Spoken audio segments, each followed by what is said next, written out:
Minasyaitonirrajim. Bismillahirrahmanirrahim. Assalamualaikum warahmatullahi wabarakatuh.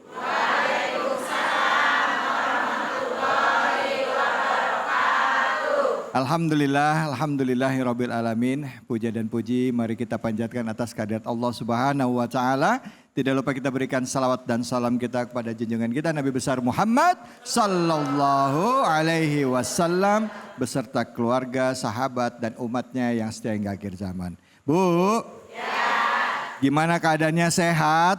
Alhamdulillah. Kelihatan nih, walaupun bulan Ramadan tapi masih seger mukanya. Masya Allah. Kayak abis minum.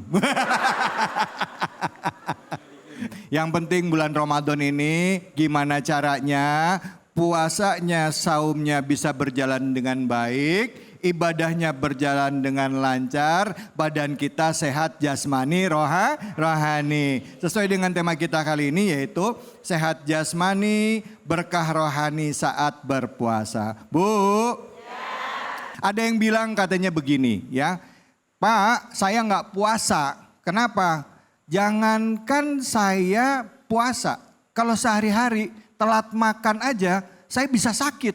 Makanya saya nggak mau paksain diri saya puasa. Nah ini gimana nih kita nyikapinya di bulan Ramadan ini? Untuk menjawab pertanyaan-pertanyaan seperti itu dan juga membahas hal-hal yang berhubungan dengan kesehatan jasmani rohani di bulan Ramadan ini, hadir bersama kita guru-guru mulia kita. Yang pertama izinkan saya mengucapkan salam hormat dan takzim saya kepada Al-Habib Al-Mukarram Habib Isa Al-Kaf. Assalamualaikum warahmatullahi wabarakatuh. Waalaikumsalam Kakanda Davi. Masya Allah. Apa kabar, sehat? Sehat Bib, Alhamdulillah. Terima kasih banyak Habib. Baik, di sebelah Habib hadir juga bersama kita Ustadz Rizal. Assalamualaikum warahmatullahi wabarakatuh Ustadz. Waalaikumsalam warahmatullahi wabarakatuh Bang Haji Davi. Sehat ya Ustadz? Alhamdulillah. Sehat terus. Malu dong. Harus. Ustadz makasih udah luangin waktu datang kemari Ustadz ya. Amin. Baik, di sebelah Ustadz Rizal hadir bersama kita guru kita Ustazah Nina Khairina. Assalamualaikum warahmatullahi wabarakatuh Ustazah. Waalaikumsalam warahmatullahi wabarakatuh. Masya Allah. David. Ustazah gimana Ustazah Ramadan? Alhamdulillah sehat, selalu sehat, mudah-mudahan Allah kasih. Iya Masya Allah. Itulah dia tadi guru-guru kita yang insya Allah akan membagikan ilmunya kepada kita. Resepnya apa supaya sehat jasmani dan rohani di bulan Ramadan. Tapi sebelum itu kita saksikan dulu video tayangan berikut ini. Ibadah puasa di bulan Ramadan menjadi salah satu perintah Allah Subhanahu wa Ta'ala yang diwajibkan untuk orang-orang yang beriman. Di balik perintah Allah Subhanahu wa Ta'ala yang bertujuan untuk menghantarkan orang beriman pada derajat takwa, puasa juga memiliki makna, manfaat, dan keutamaan yang besar bagi yang menjalaninya, baik manfaat secara jasmani maupun rohani. Membentuk pribadi yang sehat jasmani dan rohani ternyata adalah salah satu berkah menjalankan ibadah puasa. Nabi Muhammad SAW bersabda, "Berpuasalah kalian, niscaya kalian akan sehat." Hadis riwayat Tabrani. Apa yang disampaikan Rasulullah SAW ini menjadi jaminan bagi kaum muslimin yang berpuasa agar tidak mengkhawatirkan kesehatannya terganggu jika berpuasa. Karena puasa justru menambah tingkat kesehatan jasmani dan rohani bagi yang berpuasa. Iya, alhamdulillah itu tadi sehat jasmani rohani di bulan Ramadan. Siapa yang mau bertanya silakan. Siapa? Ayo atau mau curhat silakan, mana. Ya, silakan Ibu. Assalamualaikum warahmatullahi wabarakatuh. Waalaikumsalam warahmatullahi wabarakatuh. Saya mau bertanya Pak Ustadz, pernah dulu saya bernama Ibu Eti dari Majelis Talim Al-Misbah. Saya mau bertanya Pak Ustadz, kita kan kalau nggak puasa aja bisa sakit, sedangkan kalau puasa kita menahan lapar sampai 12 jam. Apakah dalam pola makan dianjurkan dalam Islam itu bagaimana kalau kita berpuasa tetap sehat badan kita? Oh iya. Oke, paham. Ngerti saya. Ini pertanyaan hampir sama kayak yang tadi saya tanyakan di awal. Betul. Ya, bahwa kalau nggak puasa aja telat makan bisa sakit. Nah sekarang kita puasa menahan lapar 12 jam. Gimana caranya supaya kita bisa tetap sehat di bulan Ramadan gitu Bu ya? Nah, itu saja Pak Ustadz. Assalamualaikum. warahmatullahi wabarakatuh. Waalaikumsalam warahmatullahi Warahmatullahi wabarakatuh. wabarakatuh. Mungkin bisa dijawab Masya oleh Allah. tiga-tiganya, jawab Habib, Ustadz dan juga Ustazah Nina. Silakan yang pertama Habib, Fadol Habib. Fadol Habib, Ustaz, kesempatan Habib. fadal.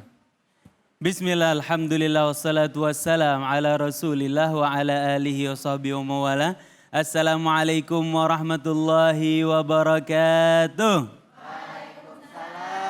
Warahmatullahi wabarakatuh. Masya Allah, ibu-ibu lemes amat kayak orang puasa bu ya. Oh, alhamdulillah. Meskipun di tengah kelelahan, meskipun di tengah kecapean, di tengah rintik-rintik hujan yang Allah Subhanahu wa taala berikan di kota Bekasi, di mana saat Allah turunkan hujan, insya Allah Allah turunkan rahmat buat kita semua.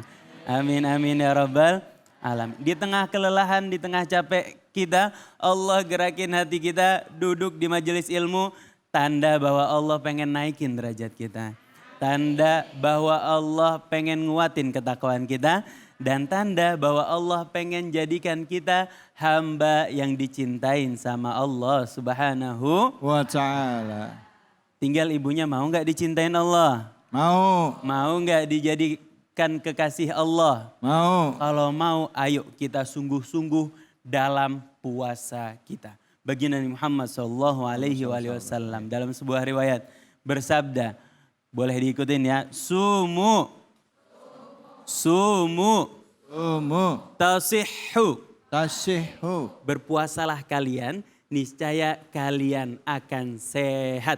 Dalam surat Al-Baqarah Allah Subhanahu wa taala berfirman, A'udzu billahi minasy syaithanir rajim.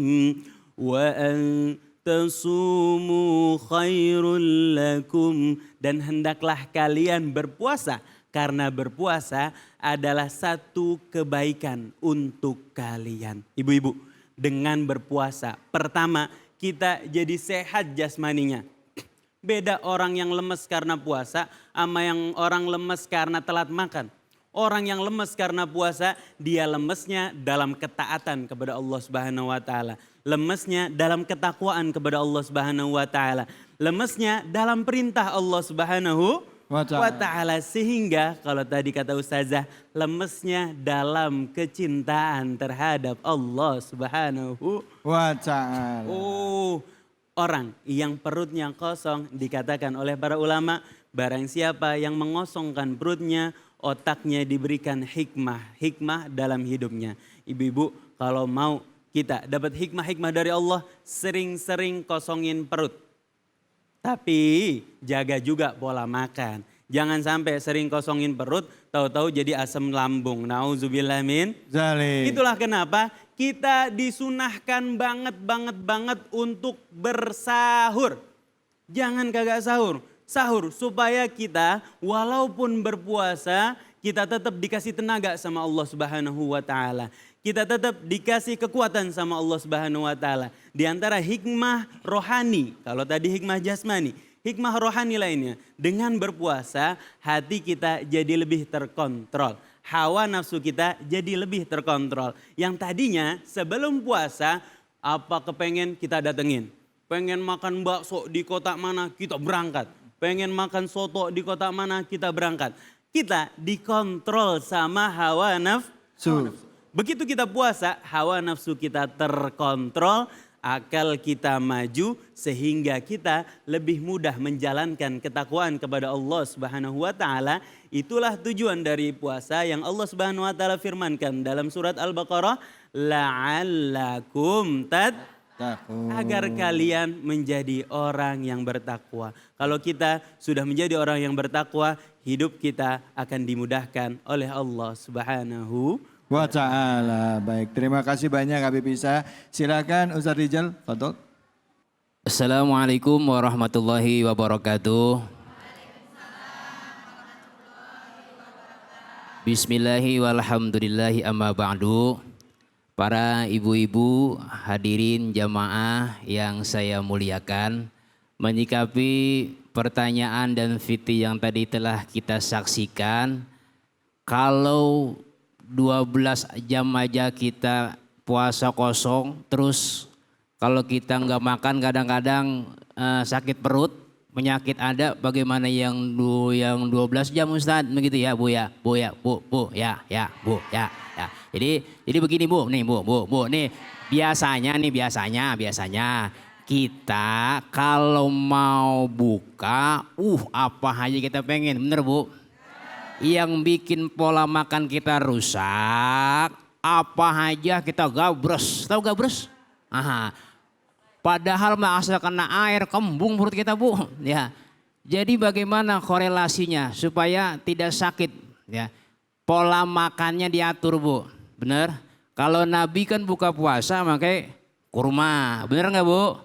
Kurma, ya. Pakai kurma. Nah saya tanya sekarang ibu-ibu, kalau buka puasa kurma duluan apa es campur dulu? Es campur. Waduh, luar biasa. Iya, pantasan mukanya campuran semua ini Bu.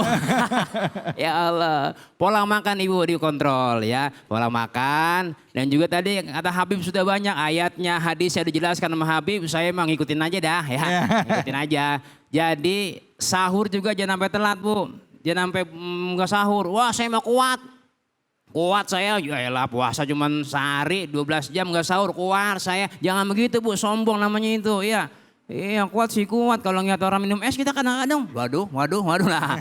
Iya artinya begini, apa yang Allah sudah perintahkan kepada kita dan juga Rasulullah sudah bersabda menganjurkan kepada kita, semua itu ada manfaatnya. Kita yakin bahwa puasa ini biar kita sehat.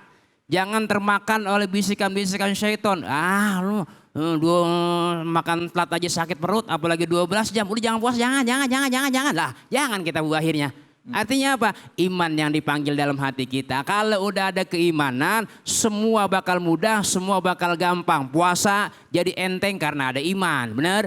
Datang kemari biar kata puasa lemes banget, lentai lemes banget ya Allah. Malah mikirin buat beli baju lebaran belum ada ya, lemes kita. Tapi karena ada iman, lemesnya itu jadi kuat semangat. Alhamdulillah. Barangkali itu yang dapat saya sampaikan Bang Haji David ya. Selanjutnya nanti ada Ustazah. Jadi begitu deh ya. Ya Bu ya. Iya.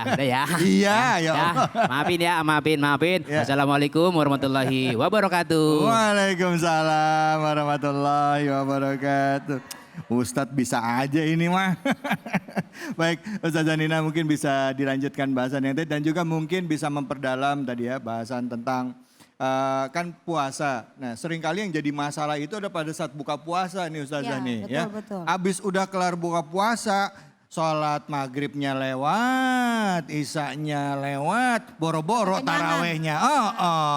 Gimana Ustazah? Silakan Ustazah. Bismillahirrahmanirrahim. Assalamualaikum warahmatullahi wabarakatuh. Hamdan wa syukran lillah, salatu wassalamu ala rasulillah, amma ba'du. Sebetulnya sudah lengkap tadi dari Habib, sudah dikasih tahu Ustadz Rizal tadi bagaimana kita menjaga pola berbuka, ya kan, pola makan ketika berbuka puasa. Ya. Yang mau saya tambahkan adalah kalau dari Ibu tadi bilang kita itu berpuasa takut nggak kuat, sedangkan kita punya penyakit, ya kan? Ya. Kita yang harus diniatkan itu adalah pertama niat kita beribadah kepada Allah. Maka yang harus kita persiapkan sebelum datangnya puasa ada 4 hal. Ya. Yang pertama itu adalah pemahaman yang benar tentang puasa Ya. dan tentang Ramadan itu sendiri, Bu. Ya. Tentang besarnya pahala puasa, Ibu harus tahu, ya kan? Tentang apa saja yang Allah janjikan untuk orang-orang yang berpuasa, manfaatnya puasa dari sisi kesehatannya apa, dari sisi spiritualnya apa, keutamaan-keutamaan di bulan Ramadan. Kalau kita tahu apa itu puasa, manfaat puasa, keutamaan Ramadan, pasti ibadah puasa kita optimal. Kenapa? Karena kita mengharapkan pahala dari Allah. Kuat puasanya, pasti kuat. Yang kedua, kita berbekal ilmu Mas David. Kita Bu harus berbekal ilmu. Ilmu apa? Ya tentang puasa. Fikih puasa harus kita kuasai. Siapa saja Bu orang yang diwajibkan untuk berpuasa. Nah, kemudian apa syarat sahnya puasa? Apa yang membatalkan puasa? Apa saja yang mengurangi pahala-pahala puasa kita? kita bekali diri kita dengan ilmu. Supaya apa? Supaya puasa kita tidak hanya lapar dan haus saja. Tetapi betul-betul mengharapkan pahala dari Allah. Itu persiapan kita. Kemudian baru yang tadi kita bicarakan, yang Ibu tanyakan, persiapan fisik yang baik. Seperti tayangan yang kita lihat tadi. Harus kita betul-betul persiapkan makanan yang baik, yang bergizi. Sebetulnya persiapannya dari bulan Sya'ban kemarin Mas David. Kita harus berbanyak puasa di bulan Sya'ban. Nabi paling sering berpuasa sunnah itu di bulan Sya'ban. Ya, untuk latihan supaya Ramadan ini kita tidak kaget gitu. Baik. Ya, olahraga yang cukup. Tadi aja ditayang tuh, ada orang yang lah kalau ibu mah nggak kuat jangan begini-begini Bu. Memang kita ngangkatin ember aja jemuran ke atas sudah. Memang puasa boleh olahraga saja. Boleh olahraga tipis-tipis. Oh. Kita jalan kaki. Ibu jalan nyari takjil jalan kaki aja ke depan udah olahraga tuh. Iya benar. Ya. Nah, tipis-tipis kita olahraga, jangan sampai kita tinggalkan yang sudah terbiasa ya Mas David. Iya. Kalau sudah terbiasa berolahraga insya Allah akan kuat tipis-tipis. Jalan pagi gitu ya, menghirup udara segar oksigennya masih baik gitu ya. Dan itu tadi seperti Ustadz Rizal bilang, jangan sekali-kali jadikan momen berbuka puasa itu sebagai ajang balas dendam. Masya Allah, itu takjil dibeli semua, itu meja makan warna-warni. Nah, itu yang membuat justru perut kita jadi sakit, badan kita jadi sakit. Sebetulnya kita mengundang penyakit di situ. Padahal puasa sudah sehat ya Bib? Iya. Puasa sudah sehat tadi kata Habib tadi, hadisnya sudah dikemukakan oleh Habib tadi. Nah itu ya, kalau kita menjaga fisik kita, insya Allah puasa kita optimal. Satu lagi yang terakhir adalah persiapan harta yang cukup. Kenapa harta? Karena bulan Ramadan, bulan yang penuh dengan keberkahan, dilipat gandakannya pahala. Jangan lewatkan bulan Ramadan ini tanpa bersedekah. Masya Allah, baik. Gitu. Baik, terima kasih banyak Ustazah Nina. Bu. Bulan Ramadan penuh keberkahan. Jadi dari kalau bisa besok-besok nih tahun depan disiapin dari bulan Sya'ban ya Bu ya. Ngerti maknanya, ya tujuan dan segala macam. Dan olahraga boleh ya Bu. Boleh olahraga tapi tipis-tipis. Tapi juga jangan olahraga berenang Bu ya. Kelar alhamdulillah kenyang saya. Baik, setelah ini kita akan lanjutkan bahasan kita, jadi tetap di Cahaya Hati Indonesia.